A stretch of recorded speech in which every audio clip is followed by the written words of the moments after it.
2024 es algo natural, desde luego es humano, es una respuesta fisiológica y al tiempo emocional de nuestro cuerpo, que ante una situación que nos impacta emocionalmente de manera negativa, un pesar, un trauma, pues lloramos. Hablamos de eso, precisamente, de llorar. Cuando vemos a alguien llorar, empatizamos, ¿verdad?, con la persona, ¿no? Es señal que está afectado emocionalmente, que está sufriendo, que está pasando un episodio doloroso, señal de que algo no va bien, ¿verdad? Pero normalicemos llorar, porque es un acto natural también, sobre todo nosotros los hombres, ¿no? Aquella historia que nos han inculcado desde pequeñitos, no sé si a mi generación más, que pienso que ahora desde luego ya no se hace aquello, los niños no lloran, ¿no? Como decía Miguel Bosé, ¿no? Tienen que pelear. Bueno, pues una creencia tóxica esta, desde luego, que nos han inculcado y que tenemos que, desde luego, llorar es un acto tan humano.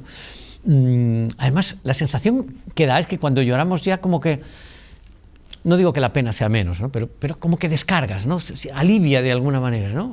Da esa sensación. Ahora hablaremos con el experto y que nos cuente cómo se produce, digamos, el proceso. Y también hay personas que dicen, mira, es que esta persona, nada que le dicen sí llora, ¿no?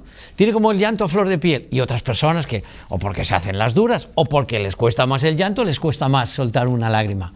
Pues hoy hablamos de eso precisamente, del llanto. Y lo hacemos de la mano del psicólogo Enric Valls, que también ha terminado sus vacaciones y que aquí lo tenemos incorporado, para hablarnos efectivamente de las cosas, de las emociones, de la mente, de cómo funcionamos. Y el llanto es bien fascinante, ¿verdad, Enric? ¿Qué tal? ¿Cómo estás? Muy bien. En vacaciones normalmente no se llora, porque uno no entra en vacaciones, también puede ser, ¿no? Pero quiero decir, puede pasar una desgracia, ¿no? Pero está asociado el llanto con un evento, pues, doloroso, ¿no? Con una situación traumática, que estamos en problemas, ¿no? Que la cosa no va bien. Sí, así es. Generalmente solemos llorar por la pérdida, ¿no?, de un ser querido o de algo que deseamos o que queremos.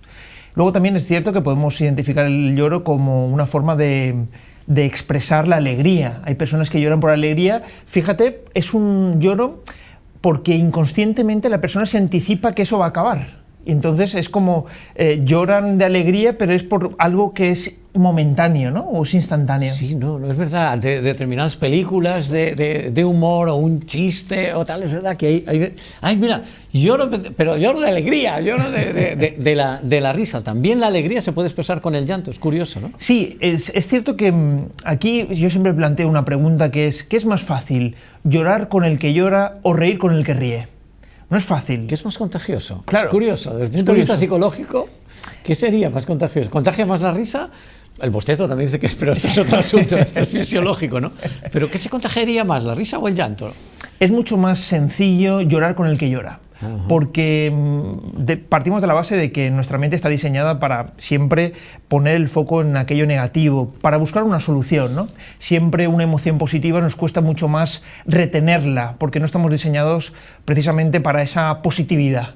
Estamos diseñados para la negatividad como una forma de supervivencia y de protegernos y de intentar solventar una situación que nos produce un malestar. Pero efectivamente, llorar es una vía de comunicación. De hecho, durante los 2 primeros años, los bebés lloran en una media de 400 veces. Es una forma de expresar. Y mira si se ha estudiado que lloran en un do sostenido.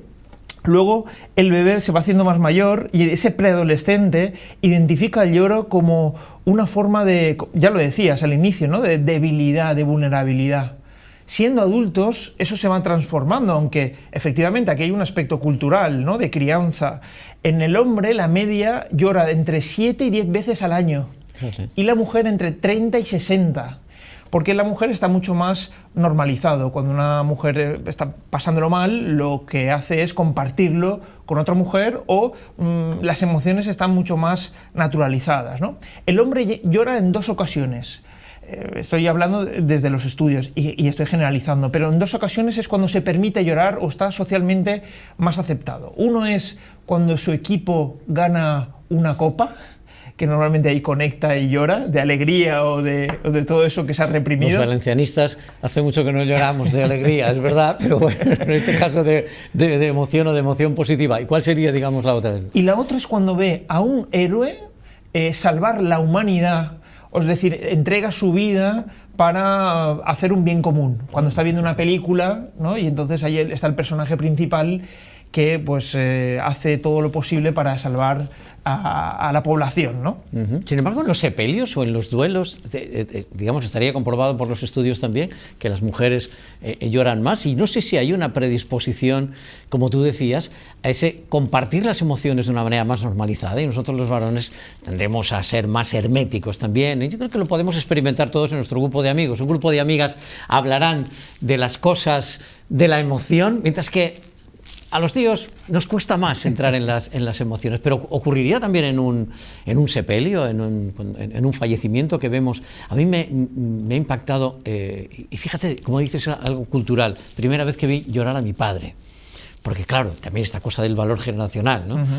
Claro, me quedé, no sabía qué hacerme yo, cómo podía consolar a este hombre, y este hombre estaba consolándose a sí mismo también de alguna manera, y estaba calmando su dolor. Nos impacta más el llanto ¿por qué nos impacta más?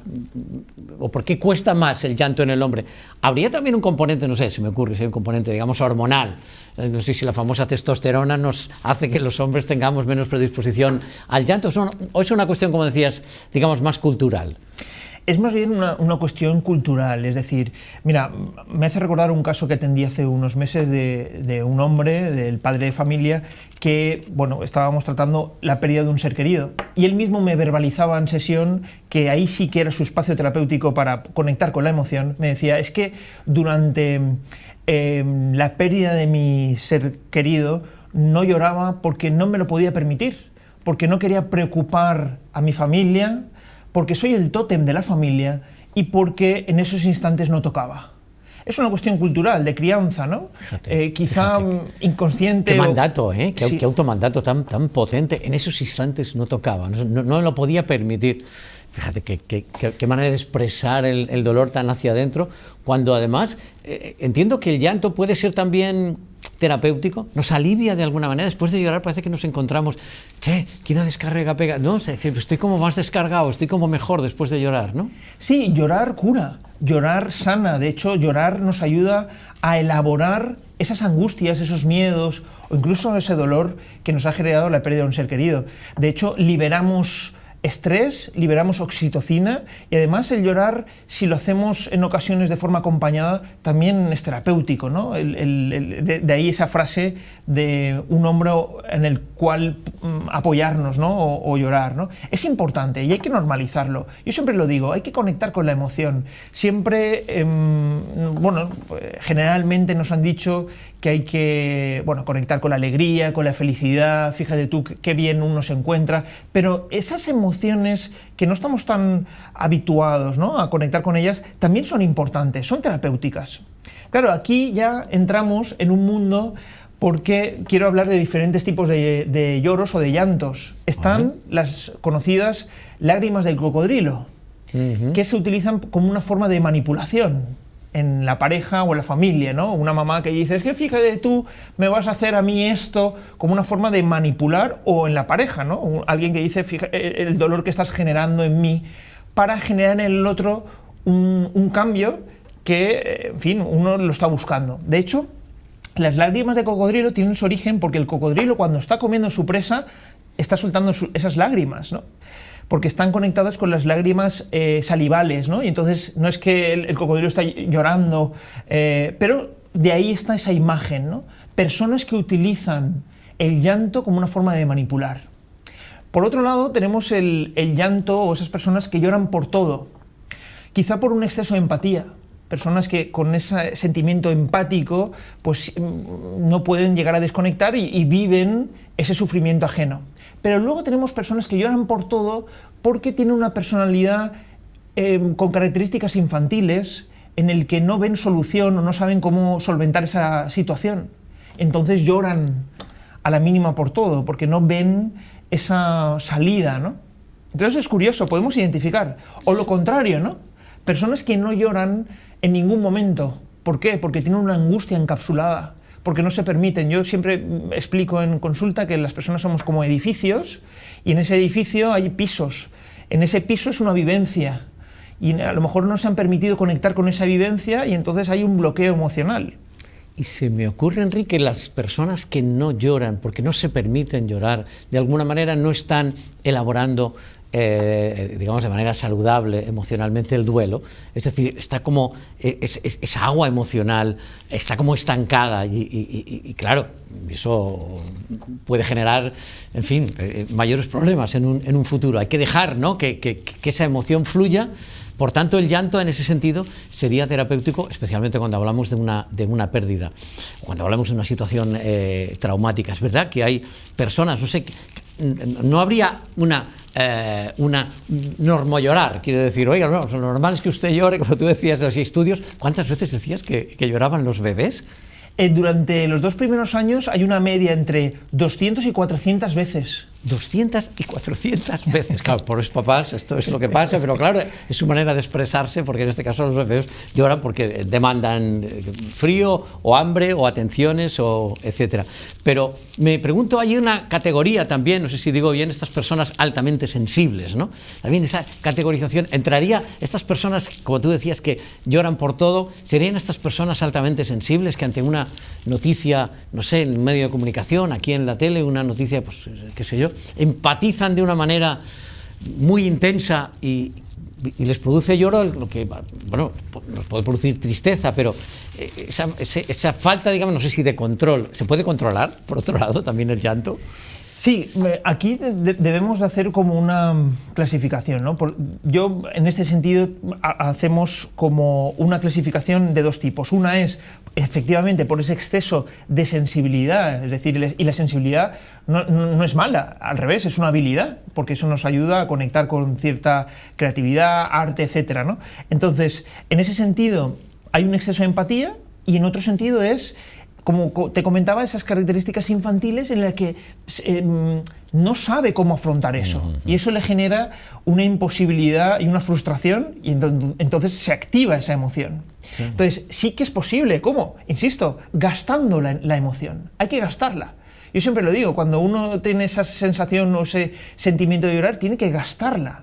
¿Para qué? Para agotarla, porque de ahí esa frase, ¿no? Lo que la boca calla, el cuerpo habla. Y el cuerpo entonces es cuando se somete, se encapsula, y aquí hay 2 opciones, o implosionamos o explosionamos.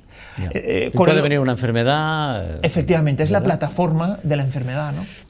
Y el origen de la enfermedad, más allá de la manifestación física o fisiológica, pudiera tener que ver con una mala gestión, en este caso, del llanto o de la emoción. Además, me han dicho que es fantástico también para los ojos llorar, también porque estas lágrimas, ¿verdad?, evitarían el ojo seco, etcétera, y nos vienen muy bien. Por tanto, nos encanta reír, pero también está bien que lloremos y que nos permitamos llorar. Me quedo con esa frase también de permitirse llorar, fíjate qué cosas. Gracias, Enric, por acompañarnos, un placer como siempre. Gracias, que lloremos poco, porque tal vez, o lo menos posible, porque tal vez es una manifestación, ¿verdad?, que no nos gusta.